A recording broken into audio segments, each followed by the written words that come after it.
ईश्वर ने जब ये धरती बनाई तो कुछ कर्म और भाव बनाए, जैसे प्यार, जलन और कठोरता, जिनके आधार पर हम इंसान को उस कैटेगरी में रखने लगे। वैसे ही ह्यूमन ने जब मशीन लर्निंग बनाई तो डेटा को भी इन्हीं दोनों कर्म और भाव के आधार पर लेबल या कैटेगराइज कर डाला। इंसान की लेबलिंग या कैटेगरी उसके इमोशनल इंटेलिजेंस से नापे जाने लगी। यार तू तो इमोशनल फूल है, यार मेरा मैनेजर जो है ना बड़ा कर्मठ कैरेक्टर है। ऐसे ही कैटेगराइज किया जाता है इंसान को। कोई ईमानदार है तो उस पर ईमानदारी का लेबल लगा दिया। वैसे ही हम डेटा को कैटेगराइज या लेबल करते हैं, पर कुछ तरह के डेटा होते हैं जिन्हें कैटेगराइज करना आसान नहीं होता। उन्हें हम अनलेबल डेटा भी कह सकते हैं। हाँ दोस्तों, आप समझ गए होंगे कि आज की बात होने वाली है लेबल और अनलेबल डेटा के ऊपर, जहां बात होगी सुपरवाइज लर्निंग से लेकर अनसुपरवाइजिंग लर्निंग टर्म को समझने की। हेलो दोस्तों, मैं आ गया हूं आपका deep story teller Amit take stories के नए एपिसोड में। उम्मीद है आपको पिछला मेरी डीप लर्निंग वाला एमएल से लेकर डीप लर्निंग से लेकर एआई वाला एपिसोड अच्छा लगा होगा। आज हम बात करने वाले हैं सुपरवाइज लर्निंग। नाम से ही समझा जा सकता है कि इसमें कोई सुपरवाइजर नाम का किरदार महत्वपूर्ण रोल निभाने वाला है। यहाँ हम मशीन को ट्रेन करने के लिए लेबल डेटा का इस्तेमाल करेंगे, जैसे ही आपके टीचर करते थे। लॉकडाउन में आपको इंपॉर्टेंट क्वेश्चन दे दिए जाते थे और उन इंपॉर्टेंट क्वेश्चन के साथ वो क्वेश्चन मिला दिए जाते थे जो सच में एग्जाम में आने वाले होते हैं। वैसे ही हम लेबल डेटा के साथ वो डेटा मशीन को ट्रेन कर देते हैं जिसमें करेक्ट आंसर छुपा होता है, या फिर हमारी भाषा में करेक्ट आउटपुट। इसी को हम कहते हैं लेबल्ड डेटा। फिर मशीन को नया सेट ऑफ एग्जाम्पल डेटा दे देते हैं। फिर आता है हमारी सुपरवाइज लर्निंग का रोल, जो ट्रेनिंग सेट से लेबल डेटा में छुपे करेक्ट आंसर को एनालाइज कर सही आउटपुट पेश कर देती है। आई गेस आपको समझ में आ गया होगा सुपरवाइज लर्निंग का थोड़ा सा झोल। चलिए एक और उदाहरण ले लेते हैं। मान लिया कि आपके पास एक बास्केट है और उस बास्केट में आपके पसंदीदा फ्रूट्स हैं। मुझे तो बनाना खूब पसंद है। चलो आज आपके पास एक फ्रूट है जो कि ग्रीन येलो कलर का है और उसका सिलेंड्रिकल शेप का सर्कुलर सिलेंडर बोल सकते हैं आकार है।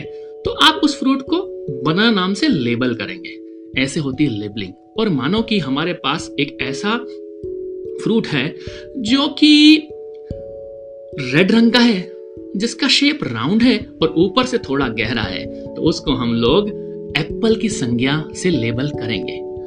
मानो कि अब हमारे सामने एक नई बास्केट आई, उसमें हमारे पसंदीदा सारे फ्रूट रखे हैं। जैसे ही हमें कोई सिलेंड्रिकल शेप का ग्रीन येलो कलर का फ्रूट दिखेगा तो हम उसे बनाना समझकर लेबल डेटा का इस्तेमाल कर समझ लेंगे और समझ जाएगी हमारी मशीन भी। ऐसे ही काम करती है मशीन लर्निंग। हमारी मशीन लर्निंग अपने ट्रेनिंग सेट से सीखा हुआ नॉलेज टेस्ट सेट पर लगा देती है, क्योंकि मशीन भी फ्रूट को क्लासिफाई करेगी उसके कलर और शेप के आधार पर और उसे लेबल या कैटेगराइज करके कह देगी हो गया बनाना। उम्मीद करता हूं आपको सुपरवाइज लर्निंग का ये वाइज लेबल करने वाला तरीका समझ में आ गया होगा और आप पूरी तरह समझ गए होंगे सुपरवाइज लर्निंग टर्म को। चलिए बात करते हैं सुपरवाइज लर्निंग को और हम कैसे कैटेगराइज कर सकते हैं एल्गोरिथम के आधार पर। दो एल्गोरिथम बड़े ही फेमस है सुपरवाइज लर्निंग में। एक है क्लासिफिकेशन, दूसरा है रिग्रेशन।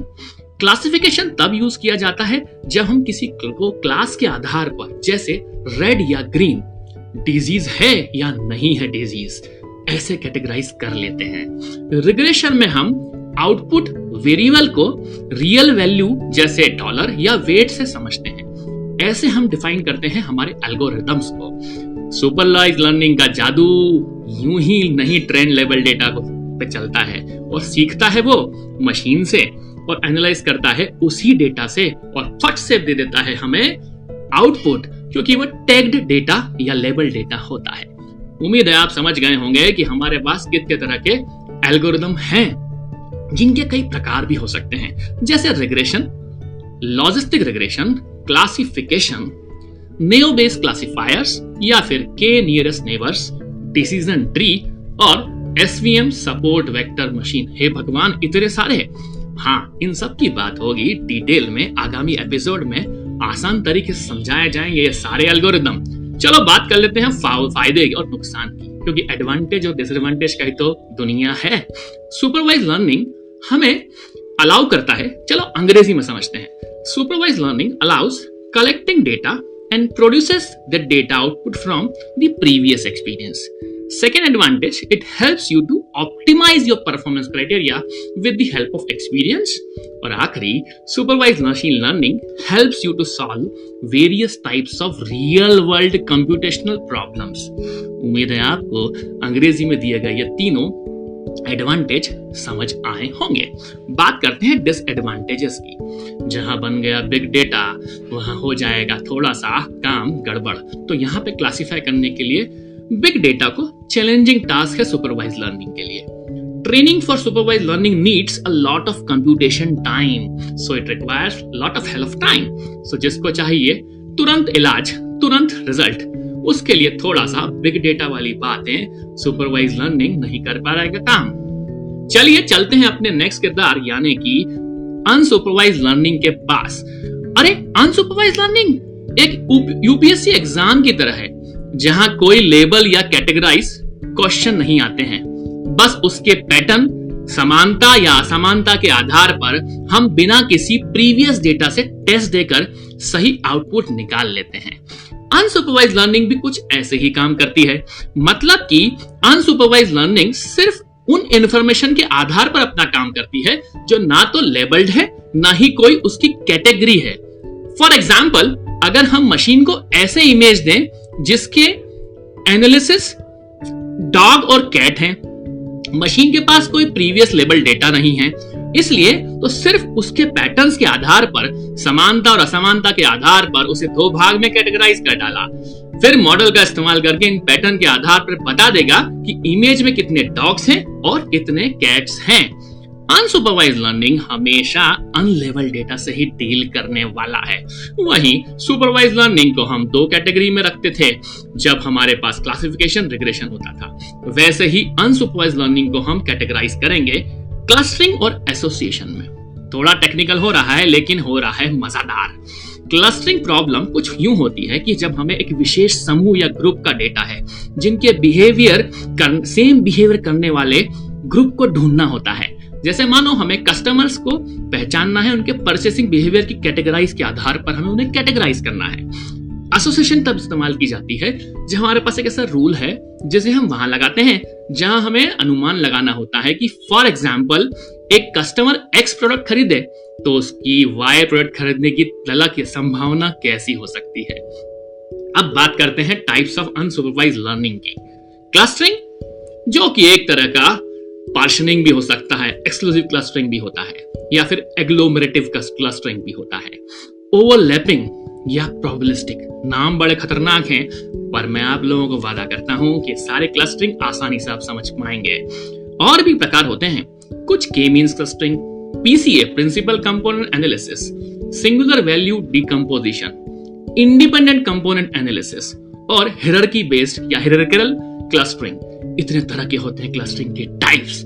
चलिए आज के एपिसोड में खूब हो गई बात, समराइज की जाए सुपरवाइज लर्निंग और अनसुपरवाइज लर्निंग को। Supervise learning trend label data पर काम करती है, वहीं अनसुपरवाइज लर्निंग अनलेबल डेटा से डील करती है। तो सुपरवाइज लर्निंग की सिंप्लिसिटी और एक्यूरेसी को कोई नहीं तोड़ सकता, उसका कोई तोड़ नहीं। लेकिन अनसुपरवाइज लर्निंग में कॉम्प्लेक्स और इनएक्यूरेट रिजल्ट हो सकते हैं।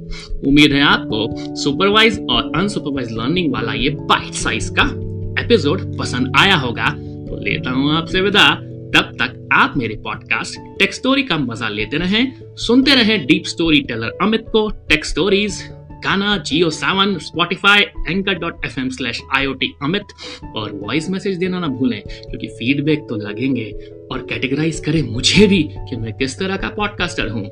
क्या आपको पसंद आ रहा है टेक्निकल कंटेंट? मिलते हैं इंस्टाग्राम पर। फ्री कोर्स की बातें हमेशा करता हूं, जल्दी आएंगे फ्री कोर्स भी, और देखेंगे आपको पॉडकास्टर अमित पे नए साल में कुछ नई बातें। तो करते हैं मुलाकात अगली बार।